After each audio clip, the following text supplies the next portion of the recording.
Bonjour à toutes et à tous et bienvenue au briefing technique Cryptost de ce mardi 23 mars 2021 ou si vous préférez le Cryptost Technical Briefing. Alors Vincent Gann, heureux de vous retrouver comme chaque mardi. Je vous rappelle le principe de cette courte vidéo, un tour d'horizon technique du Bitcoin, de l'Ethereum, de Chainlink et d'une quatrième crypto-monnaie que vous choisissez donc à travers un sondage qui est proposé chaque semaine. Vous avez le lien du nouveau sondage juste en dessous, en première partie de la description. Et donc cette semaine, vous avez fait le choix du token DOT, du protocole Polkadot, qui a eu un superbe mouvement haussier, qui est en pause. Y a-t-il encore du potentiel? C'est ce que nous regarderons à l'aide de l'analyse technique. Mais donc, avant de faire ce tour d'horizon technique en utilisant plusieurs approches, et en commençant par Bitcoin dans un instant, laissez-moi donc, comme chaque semaine, vous proposer une courte introduction fondamentale, une petite chronique si vous voulez. Alors Bitcoin, leader, est en pause. Bitcoin est en pause depuis, en réalité, fin février. Mais Bitcoin, plus proche de nous, est en pause depuis ce week-end du 13 mars où, souvenez-vous, un piège technique haussier a eu lieu, un samedi de mémoire, avec un nouveau plus haut, cassure de résistance, dépassement des 60 000 $, donc entretenant ce cycle de creux et de sommet ascendant, et pour la première fois en un an de hausse, ce nouveau sommet a été réintégré. C'est ce qu'on appelle un piège technique. Alors, il est vrai que le marché est désormais sous l'influence de divergences baissières de momentum sur l'horizon de temps hebdomadaire après un an de hausse. Il temporise, il prend le temps d'épurer ces divergences, et donc un point haut a été fait entre 61 000 et 62 000 $, qu'on prenne le contrat futur, le marché spot, et depuis, pause. Mais qu'est-ce que c'est que ces 61 000, 62 000 $? D'où ça sort? Y a-t-il une façon de trouver ce niveau? Est-ce, pour certains, la fin du bull run? Moi, je pense que c'est un gros niveau. C'est la plus grosse résistance qu'on ait rencontrée jusqu'à présent depuis un an. On la trouve, je l'ai trouvé à l'aide des extensions de Fibo. C'est un gros niveau, mais je ne pense pas que ce soit la fin du bull run. Mais par contre, on reste, et on va rester encore un certain temps en dessous. Nous avons enfin cette conso de plusieurs semaines qui sert à construire la hausse. Alors je serai plus précis dans un instant, mais je voulais aussi rappeler quelque chose. Nous l'avons vu dans la vidéo la semaine dernière, le rôle des corrélations du moment, alors c'est-à-dire depuis un an, depuis que nous sommes sous l'ère du Covid. Sur les marchés financiers, les coefficients de corrélation sur 12 mois ont montré que Bitcoin était positivement corrélé à la reprise des marchés actions, à la remontée des taux d'intérêt qui sanctionnent pour le moment la reprise économique, à la remontée du prix des matières premières, et justement, ces indices boursiers ont atteint des résistances techniques importantes en Europe majeures depuis 2 semaines, en fait le niveau d'avant-crise, et sont maintenant en pause. Le Nasdaq est en pause depuis 3 à 4 semaines aussi. Même les taux d'intérêt se mettent en attente, les taux d'intérêt à long terme des États se mettent maintenant en attente. Les matières premières, notamment le pétrole, avaient aussi retrouvé pile poil à 65 $ pour le pétrole brut américain son niveau d'avant-crise. Bref, la boucle a été bouclée sur les actifs risqués. Donc c'était qu'une question de temps pour que, du fait des corrélations observées depuis 12 mois, cela provoque une pause aussi sur BTC. Et finalement, le piège technique mi-mars de BTC était un premier signe. Donc voilà actuellement où nous sommes. Alors, va-t-on corriger? Va-t-on déjà continuer de balayer le range 42 000, 62 000? Va-t-on même corriger jusqu'à 30 000 $? Ce serait pour moi le scénario correctif le plus puissant. Et le 30 000 $, un super prix. Peu probable qu'on y aille. Ou simplement va-t-on épurer les divergences dans ce que j'appelle moi le petit range 52 000, 62 000. D'ailleurs, le marché teste actuellement ce pivot des 52 000 $. C'est la question qu'on peut se poser et donc l'analyse graphique va permettre d'y répondre. Voilà, écoutez, pour l'introduction fondamentale, c'était tout. Je vous propose de passer directement au graphique. J'ai quelques illustrations de toute façon à vous montrer, toujours dans le cadre de cette intro qui dure depuis 4 minutes, ça va, hein, c'est pas trop long. Alors, commençons par le commencement, le sondage. Alors, le sondage se trouve juste par ici, en bas, là. Le sondage, tout en haut de la description. Ce sondage, c'était celui de la semaine dernière. Je vous montre que vous avez donc choisi la crypto-monnaie DOT. Donc largement, elle sera analysée tout à l'heure, dans quelques minutes. Vous avez le sondage déjà ouvert pour la semaine prochaine. Ça, c'est donc le premier élément. Dans la description, vous avez aussi un certain nombre de choses intéressantes. Vous avez aussi, par exemple, mon compte Twitter, si vous suivez, me suivre. Alors, commençons par le cours du Bitcoin. Ici, sous vos yeux, le contrat futur Bitcoin, le contrat continu. Je prends le contrat futur car il est techniquement, je trouve, très propre, plus précis que les différents marchés spot des différents exchanges, et ce qui montre vraiment que ce contrat futur maintenant draine du volume. C'est une bonne nouvelle. Donc, on va se fixer sur le contrat futur. À gauche, un graphique en log en hebdo, à droite en daily. Et on va passer en revue comme ça tous les marchés. Je ferai aussi de l'intraday pour le BTC. Mais avant cela, remontons encore d'un cran sur l'horizon de temps mensuel. Vous avez sous les yeux toute la vie du Bitcoin depuis 2010, depuis ses premiers centimes en 2010, représentée avec une échelle logarithmique. Donc on voit déjà, c'est très important de passer en log sur cet horizon de temps, on voit déjà que le mouvement a toujours été construit. Alors, il y a une ébauche très peu précise du décompteur Elliott, et là, tout est là. Soit le marché a fait ici à l'époque, à 20 000, sa grande 3, une 4 pendant ce plateau, et là, c'est la 5 et c'est la fin. Moi, je ne pense pas. La 3 est toujours et n'est jamais la plus courte. Et vu la taille de ce premier mouvement à 1000, je pense que nous sommes en train de construire la grande 3. Donc, il y a vraiment pour la décennie encore du développement en tendance haussière. Mais, bon, très bien. Donc, nous sommes dans cette grande 3. Et là, on construit la 3 de la 3. Le cœur, vraiment une partie importante. Qu'est-ce que c'est que ces 61 000, 62 000 ? C'est 61 000 sur le futur. Ça bloque. C'est au contact de ce niveau que sont apparues des divergences, en weekly, en daily. Qu'est-ce que c'est ? Alors, à la base, dans le passé, c'est rien, puisqu'on n'a pas d'historique à ce niveau-là. Je me suis tourné vers les extensions de Fibonacci, ici, et en projetant donc ici donc l'amplitude de cette première jambe au bas de ce plateau, c'est pile poil le niveau des 61 000, 62 000 $, 0,618 d'extension du précédent bull run. Voilà pourquoi le marché, voilà, c'est une des explications, c'est un point important, c'est une extension, une proportion suivie, très suivie. Alors le nombre d'or c'est 1,618, mais le 0,68 est très important hein, dans les proportions qui lient les chiffres de la série de Fibonacci. Donc c'est tout ce que j'ai trouvé. C'est une extension importante. Et donc on marque le pas sous 61 000, 62 000. Alors si ici c'est une grande 5, c'est tendu. Ça peut alimenter ceux qui pensent que le bull run est fini. Moi je pense pas. C'est un point d'étape de cette vague-là. Donc voilà, c'est un premier élément. Ça correspond à une extension de Fibo. Bon. Alors, maintenant, revenons ici en données hebdomadaires et en données journalières. Je mets l'indicateur technique RSI, la ligne de MACD, qui me semble intéressante.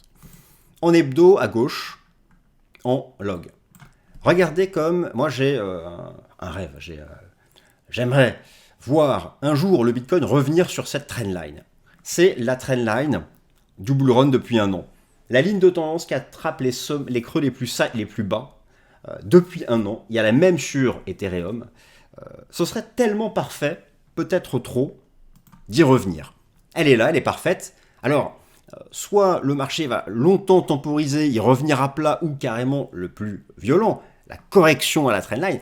Je ne sais pas si un jour on ira, mais elle est parfaite. Elle a un angle, à vue d'œil, je ne sais pas, 45-50 degrés, qui met en équilibre le prix et le temps. Ça permet d'éviter la bulle spéculative. Mais elle est sûrement trop parfaite. Mais en tout cas, je l'ai en tête. Est-ce qu'un jour on y reviendra ? On verra. En tout cas, divergence baissière weekly de RSI, j'en parlais la semaine dernière, mais ce qui compte, c'est de briser 70. C'est ce que nous enseigne M. Wilder. C'est ce que nous enseigne M. Wilder. Tant que le RSI ne brise pas 70, d'ailleurs comme ici, avec un pullback, nous n'aurons pas un gros range ou une correction. Mais c'est le risque de la semaine. Je surveille. Franchement, la clôture weekly de cette semaine est majeure. Soit on continue de faire un range au-dessus de 70, soit on donne ce type de signal, et là ça va ouvrir des champs des possibles, ça va ouvrir, plusieurs possibilités pour corriger. Et du coup, un scénario de correction à la trendline et à 30 000 pourrait gagner en probabilité. Bon, je ne pense pas qu'on fera ça. Je pense, moi, que c'est un range 42-62. Et même pour l'instant, 52, tiens, mais j'y viens. Donc voilà, ça, c'est vraiment à surveiller à la clôture de la semaine. En hebdo, la ligne de MACD est parfaitement boule. C'est pas la fin du bull run. La ligne de MACD est au-dessus de 0. C'est comme ça qu'elle décrit la tendance haussière. Il y a même un plat sur l'histogramme, elle ne se rapproche pas encore de sa ligne de signal. Donc en hebdo, il n'y a pas de sujet. C'est une pause importante, car 61-62 000, c'est important. Mais cette div du RSI Weekly n'est pas le signal de la fin du bull run. Et c'est ce que rappelle, et c'est pour ça que j'aime associer les deux, RSI et MACD, un petit slide rapide, théorique, qui rappelle ça. Ce qui compte pour la ligne de MACD, c'est le positionnement par rapport à 0 pour la définition de la tendance, et être au-dessus de 0, c'est boule. En daily, alors en daily, voilà le niveau des 61 000, 62 000, divergence daily sur le RSI, alors pas un cas d'école, hein, pas en zone extrême, idem sur la ligne de MACD, mais là aussi, ce sont des divergences larges qui ressemblent un peu à ce qu'on a fait ici. Mais effectivement, nous sommes toujours sous l'impact de ces divergences pour le moment. Maintenant, autre élément. Je passe à l'Ishimoku.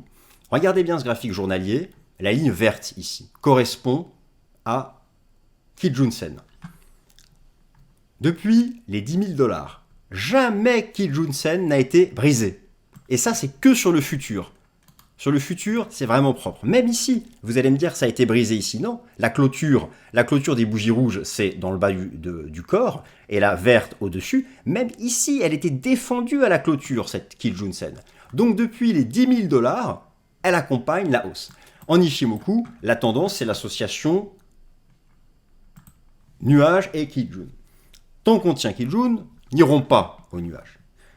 Maintenant, là, au moment où je vous parle, on est pile poil dessus. C'est 52 000, c'est ce fameux pivot.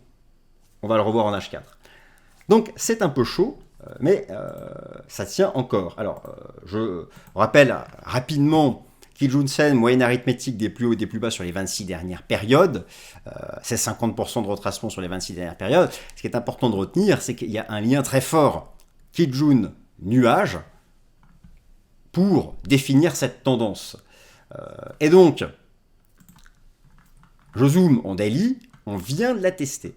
Jamais elle a été brisée depuis les 10 000 $. Si elle cède, on revient mécaniquement dans le bas du range, c'est les 42-62 000 $. Pour l'instant, le marché est dessus. Donc c'est tendu, s'il s'y maintient avec un petit flat, les divs seront épurés. S'il brise, vraiment, on retracera davantage, on ira chercher le nuage journalier, qui n'a pas été cherché depuis très très longtemps. Quoi qu'il arrive, tout ceci ne remet pas en cause la tendance haussière de fond, le bull run. Mais il faut être ouvert à cette possibilité. Alors, mars est donc un mois de correction sous ces 62 cas. Je vous remonte ce graphique de saisonnalité que je crois vous avoir déjà montré, rappelant que mars n'a jamais été exceptionnel en moyenne. Vous avez ici la performance moyenne des mois du BTC depuis 10 ans. Mais voilà, avril-mai sont connus pour être des mois très haussiers. Alors, est-ce le scénario qui va se produire après la pause en mars, redémarrer en avril? Bon, peut-être trop évident. En tout cas, il faut le temps d'épurer les divs. Ça reste possible. D'ailleurs, si on regarde le marché des options, je vous l'avais montré en mars, effectivement, l'open interest sur les puts avait dépassé les calls. Ça s'inscrivait dans le cadre de cette pause et du piège technique au-dessus de 60 000. Si je prends les échéances de fin avril, on voit tout de suite le retour de l'optimisme. Bon. C'est le scénario qui semble, pour l'instant, vouloir se mettre en place, ici sur BTC. Donc voilà, pour le BTC, les 52 000 sont très importants. Je vous le montre ici en H4, c'est la Kijun Daily. C'est ici donc le gros range, 5,42,62, avec le piège technique récent, on l'a réintégré. Là, on avait une sorte de pattern sorti par le bas, on reteste 52. Première option, un range 52-60 qui dure encore et on épure les divergences. Option plus corrective, on brise 52, c'était ici un point d'accélération, et là on retombe à 42, et on n'échappera pas au retour dans le bas du range, qui est une opportunité, c'est un bon prix aussi, hein, ce serait vraiment un bon prix d'entrée pour le mouvement de fond. Voilà donc où nous sommes. Je passe maintenant à Ethereum, car je me suis un peu éternisé sur BTC. Là c'est la même chose, à gauche weekly log, à droite journalier. J'ai encore ce rêve, Bon, je vous rassure, hein, je ne rêve pas de crypto-monnaie. Cette ligne de tendance existe aussi sur Ethereum. En weekly, en log, comme le Bitcoin, elle attrape les creux les plus saillants depuis un an. Elle est vraiment, je la remontre hein, sur le BTC, elle est là sur le BTC. Elle est là sur Ethereum. Ethereum qui est en pause. Alors, Ethereum qui se maintient au-dessus de son ancien ATH, mais qui n'accélère pas encore. Imaginons un scénario qui serait peut-être justement trop parfait, mais ce scénario-là me plairait, moi. Un range encore. On dérive à plat en préservant l'ATH. On revient en contact de la trendline. Alors là, point d'achat parfait. Ce serait idéal. Un range. On revient au contact de la trendline de long. Et alors là, ça repart. Bon, mais peut-être trop parfait. En tout cas, nous sommes dans cette pause, mais tout en préservant l'ex-ATH. Regardez le RSI, petite divergence weekly, elle a agi. On a cassé 70, pullback. Et donc là, on reste dans cette phase de pause. Là, sur la ligne de MACD, l'histogramme descend. La ligne de MACD se rapproche de sa ligne de signal. Je ne pense pas qu'elle croisera, mais elle s'en rapproche. Donc là aussi, c'est une pause plus longue que prévu, que d'habitude. D'ailleurs, je pense de ce type-là. Voilà, je pense que c'est ça que nous sommes en train de faire. Comme ici en juillet, août 2020, septembre 2020, en hebdo. Et derrière, ça repartira. Dans tous les cas, l'ancien ATH, 1300-1500 $, lorsqu'on y revient, c'est un bon prix. Alors, en journalier, une sorte de compression. Bon, on peut toujours trouver des compressions. Moi, je privilégie le scénario de la poursuite d'un flat. Poursuite d'un range, plus ou moins oscillant autour des 1500 $. On peut, moi, je considère que c'est au fond une zone d'accumulation pour le long terme. C'est comme si le Bitcoin, à l'époque, après avoir dépassé les 20 000, aurait pris le temps de construire une base entre 20 et 23 000. Bon, c'est ce que fait Ethereum. Et que derrière, ça repartira. Alors avril, courant avril ou mai, on verra, mais tout ceci, tout ce range, qui peut inquiéter certains qui étaient habitués à ce que ça monte toutes les semaines avec des nouveaux sommets, eh bien c'est au final, sur un plan technique, très sain. Donc, voilà pour Ethereum. Chainlink. Alors, Chainlink, de mémoire, l'ex-ATH, les 20-21 $, on s'y maintient. Vous avez ici le graphique donc en log.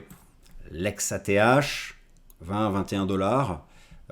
Alors la divergence ici, hein, que nous sommes en train là aussi d'épurer, sortie par le bas des 70 en weekly, c'est une pause. Moi je pense, mon avis n'a pas trop changé, la zone des 20-21 $ reste une bonne zone d'accumulation pour le long terme. À l'image des oscillations autour des 1500 $ pour Ethereum. Donc ça construit aussi la tendance. En journalier, on peut trouver ici une sorte de compression qui est proche de son terme. Vous avez l'apex ici, la convergence des deux trendlines. Donc il faut surveiller la sortie de cette compression. Je pense qu'une fois arrivé au bout, en fait, la dérive latérale va continuer. D'ailleurs, en journalier, on entre dans le nuage de l'Ichimoku. Le nuage, lorsqu'on est à l'intérieur, entre Kumospan A et B, c'est la définition de l'Ichimoku pour la neutralité. Donc là aussi, en attente de la fin de la correction du leader. Même si les alts, finalement, continuent un peu de surperformer. C'est ça aussi que je voulais vous montrer. Je l'avais ici, la dominance BTC, la dominance Bitcoin. Alors j'avais, moi, je crois, un chart en... Voilà. La dominance BTC est toujours dans cette espèce de structure de continuation baissière, je pense, et je ne serais pas surpris qu'in fine, on revienne sur, qu'on fasse le bottom ici, vers les 57-58% de dominance, avant ensuite de repartir. Donc cela signifie qu'il y a quand même une surperformance des halts. Dans cette phase de pause, les halts surperforment, elles attendent. Et donc on peut imaginer qu'Ethereum reste autour des 1500, BTC dans les 42,60 et BTC pourrait peut-être aller à 42, sans nuire non plus trop aux autres halts majeurs, car on a un repli de la dominance. Et ici, un point bas de la dominance et un rebond courant avril en accord avec les saisonnalités. Bon, ça se tient. Après, je fais peut-être ici un plan sur la comète, mais voilà comment je vois les choses. Après, c'est plusieurs semaines de pause qui ne sont pas terminées. Donc là aussi, on pose le gros niveau, le point technique, le point parfait, ce sont les 20-70 $. Pile poil les anciens sommets. Alors, et maintenant, dernière partie, il est temps de parler de Polkadot, enfin de sa crypto-monnaie, de son jeton. Alors, première chose, à gauche toujours pareil, un graphique weekly en hebdo, à droite en journalier. Premier élément, qu'est-ce que Polkadot? Je vous invite à vous tourner du côté du site Cryptost, le site internet, avec un certain nombre de fiches sur de nombreuses crypto-monnaies. Et là, vous avez toutes les explications sur ce qu'est Polkadot. Alors, bon, pour certains, après chacun a ses préférés. Pour certains, c'est une révolution, ça va s'envoler. Ça peut rendre multimillionnaire, on entend beaucoup de choses. Bon, regardons simplement, factuellement, le graphique. Le graphique, eh bien, oui, ça monte. Effectivement, depuis l'été dernier, c'est impressionnant. De 1,2 à plus de 30-35, qu'en est-il? C'est assez classique sur le plan du schéma héliotiste. La hausse n'est pas finie, il manque, je pense, une dernière jambe de hausse. Première vague, ici, évidente, la première. Un grand range pour une 2, très classique, en retraçant 38,2. Une grande 3, hyper classique en Elliott. Une grande 3, je vais le représenter ici en utilisant les outils prévus. La vague 1 est ici, la 2 ici en flat, une grande 3, logique, c'est toujours la plus longue en général. Et là, nous sommes en train de faire la 4. Alors, et ensuite, il y aura la 5. La 4, alors ici c'est un flat. En général, ça alterne. On aurait pu s'attendre à quelque chose de plus profond, mais c'est un flat qui prend la forme d'un triangle. On le voit ici en journalier. Nous sommes en train de construire cette vague 4 qui préfigure ensuite une dernière impulsion. Pour le moment, la 4 n'est pas finie. C'est ce que me disent mes indicateurs journaliers. Et notamment cette superbe ligne de MACD qui a croisé ici au sommet, elle a croisé sa ligne de signal au sommet de la grande 3. Et là, elle évolue sous sa ligne de signal.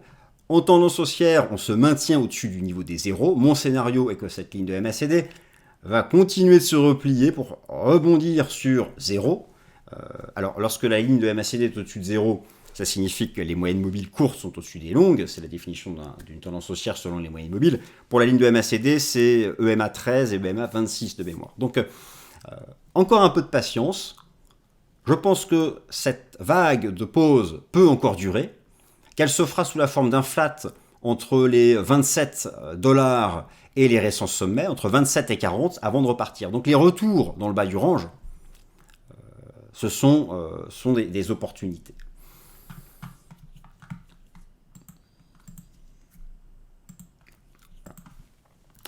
Voilà, bah écoutez, je pense avoir ici présenté la plupart de mes arguments techniques. Donc, écoutez, j'espère que cette vidéo vous a plu. Si c'est le cas, n'hésitez pas à la liker. N'hésitez pas aussi à me suivre sur Twitter. Et puis, excellente fin de semaine et à mardi prochain. Merci beaucoup.